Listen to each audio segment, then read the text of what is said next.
होगी रोज खटर पटर, बातें भी चटर पटर, घर घर की खबर खबर, हंसी ठिठोली की है अंगराई। रेडियो राजू भाई, रेडियो राजू भाई, रेडियो राजू भाई, राज मिस्त्री का अपना रेडियो। नमस्कार मेरे प्यारे राज मिस्त्री भाइयों, मैं हूँ राजू भाई, लेकर आ चुका हूँ आप सभी का पसंदीदा प्रोग्राम रेडियो राजू भाई, राज मिस्त्री का अपना radio, powered by UltraTech cement, देश का नंबर 1 सीमेंट। दोस्तों, शुरू करते हैं आज का प्रोग्राम। और आज के प्रोग्राम की शुरुआत में सबसे पहले आज का विचार। आज का विचार कहता है कि जीवन की विडंबना ये नहीं है कि आप अपने लक्ष्य तक नहीं पहुंचे, बल्कि ये है कि पहुंचने के लिए आपके पास कोई लक्ष्य ही नहीं था। दरअसल क्या है कि 90% लोग अपनी जिंदगी में ये तय ही नहीं कर पाते कि उन्हें चाहिए क्या, वो आखिर क्या पाना चाहते हैं, वो जिंदगी के किस मुकाम तक पहुंचना चाहते हैं, वो ये तय ही नहीं कर पाते। इसीलिए अपने लक्ष्य तक नहीं पहुंचकर वो इधर उधर भटकते रहते हैं। और फाइनली जब उनका अंतिम समय आता है तो उनको इस बात की निराशा होती है कि अरे वो तो कहीं पर कुछ कर ही नहीं पाए। लेकिन वो ये नहीं सोच पाते कि उन्होंने कभी सोचा ही नहीं कि उन्हें करना क्या है। तो दोस्तों, ऐसी गलती आप बिल्कुल मत करिएगा। आप अपने जीवन में क्या चाहते हैं, इसके बारे में पहले से ही सोच के तैयार रहिए और उसी के प्रति अपने आप को झोंक दीजिए। आपकी मेहनत का पूरा लक्ष्य आपका लक्ष्य होना चाहिए। दोस्तों, अब आगे की ओर बढ़ते हैं और हम आज दिल की बात में करने वाले हैं एक अलग ही तरह की बात। दरअसल क्या है कि फेस्टिव सीजन यानी कि त्योहारों का मौसम जस्ट अभी खत्म हुआ। दशहरा अभी हाल फिलहाल बीता है। तो दोस्तों, जब त्योहार बीत जाता है तब हमें महसूस होता है कि हमने इस त्योहार में तो बहुत कुछ खाया पिया, अब शरीर को थोड़ा आराम देने की जरूरत है। तो फेस्टिव सीजन के खत्म होने के बाद शरीर को कैसे करें डिटॉक्स, आज हम इसी पर बात करेंगे।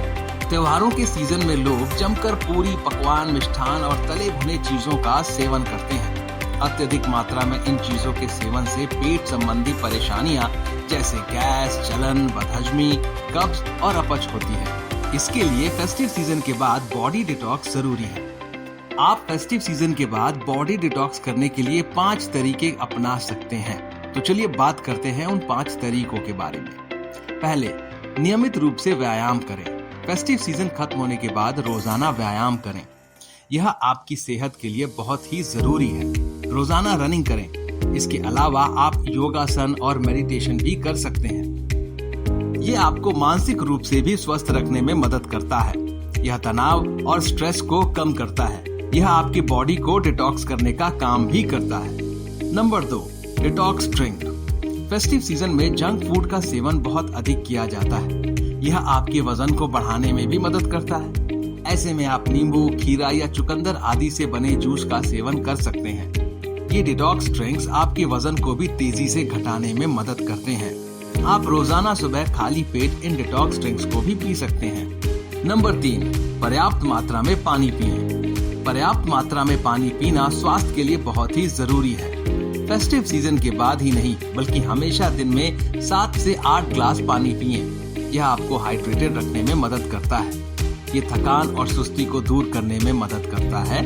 ये शरीर से टॉक्सिन को बाहर निकालने का काम भी करता है। नंबर 4, सलाद को डाइट में शामिल करें। आप अपनी डाइट में सेब, चुकंदर और खीरे से बना सलाद शामिल कर सकते हैं। इनका सेवन करने से आप लाइट फील करेंगे। इसके साथ ही ये बहुत स्वादिष्ट भी होते हैं। सलाद का सेवन करने के बाद आपको देर तक भरा हुआ महसूस होता है।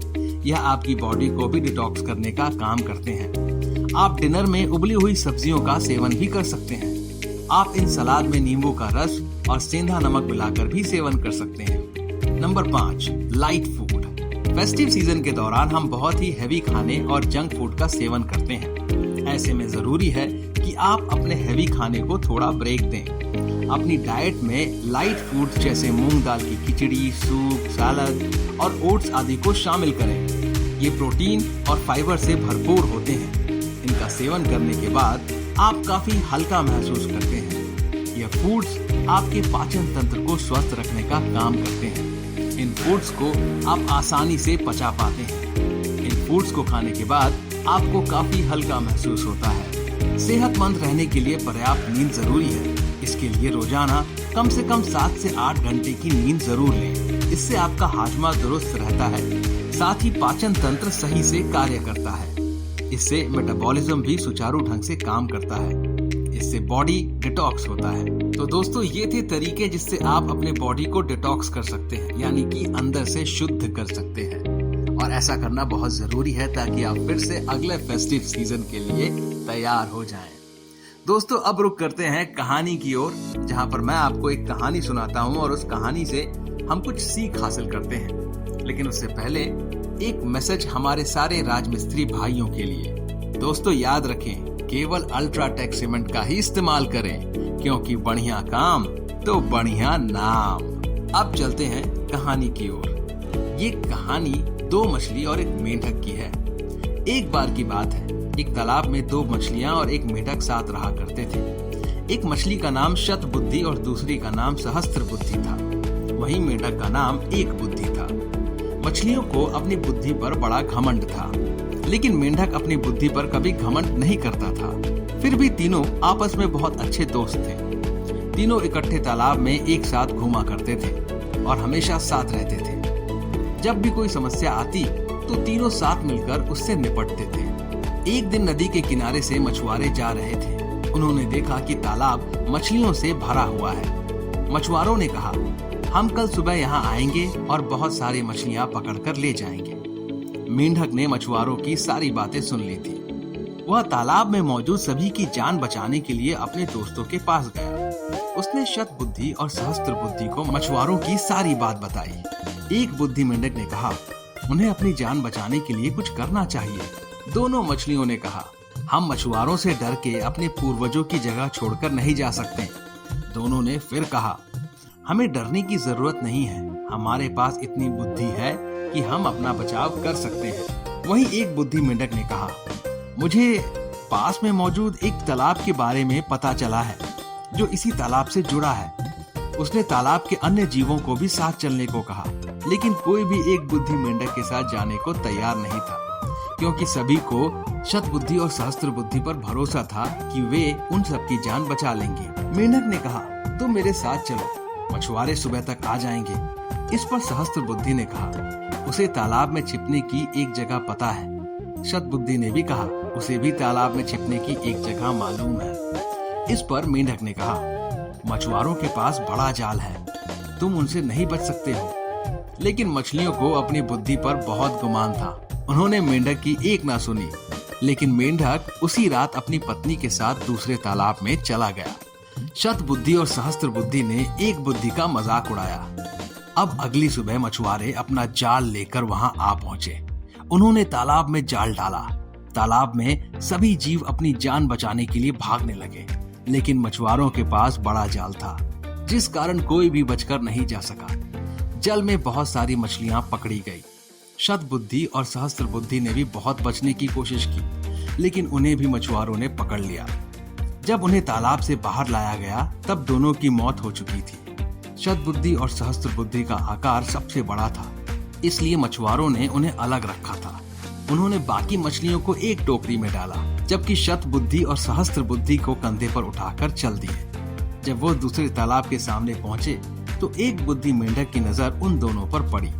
उसे अपने मित्रों की यह हालत देखकर बहुत दुख हुआ। उसने अपनी पत्नी से कहा, काश इन दोनों ने मेरी बात मान ली होती तो आज ये जिंदा होते। दोस्तों, इस कहानी से हमें क्या सीख मिलती है? इस कहानी से हमें यह सीख मिलती है कि कभी भी अपनी बुद्धि पर घमंड नहीं करना चाहिए। एक दिन यही घमंड जानलेवा साबित हो सकता है, जैसे कि शतबुद्धि और सहस्त्रबुद्धि के साथ हुआ। तो दोस्तों, आप बुद्धिमान रहिए, लेकिन उस पर घमंड मत कीजिए। और इसका ये बिल्कुल मतलब नहीं है कि आप सामने वाले की बात ना सुने। सामने वाले की बात को सुनना भी उतना ही जरूरी है जितना अपने आप पर विश्वास करना। दोस्तों, अब वक्त हो चला है कि मैं अब आप सभी से इजाजत लूं, लेकिन उससे पहले मैं आप सभी को एक रोचक तथ्य जरूर सुनाऊंगा। क्या आप जानते हैं, मानव मस्तिष्क, हमारा जो दिमाग होता है, वो इतना ताकतवर होता है कि वो प्रति मिनट 1000 शब्दों को पढ़ सकता है। 1 मिनट में आप 1000 शब्द पढ़ सकते हैं। ये बहुत बड़ी बात है। हमारा दिमाग इतना तेज पढ़ता है कि हमारी जबान उतना तेज नहीं पढ़ पाती। तो दोस्तों, उम्मीद करता हूँ ये जानने के बाद आप रोज एक पन्ना किताब का तो जरूर पढ़ेंगे। दोस्तों, अब मैं लेता हूँ आप सभी से इजाजत। हम मिलेंगे अगले एपिसोड में नई बातचीत के सिलसिले के साथ। अपना ख्याल रखिए और मुझे इजाजत दीजिए। शुक्रिया दोस्तों। रेडियो राजू भाई, रेडियो राजू भाई, रेडियो राजू भाई, राज मिस्त्री का अपना radio. Brought to you by Ultratech Cement.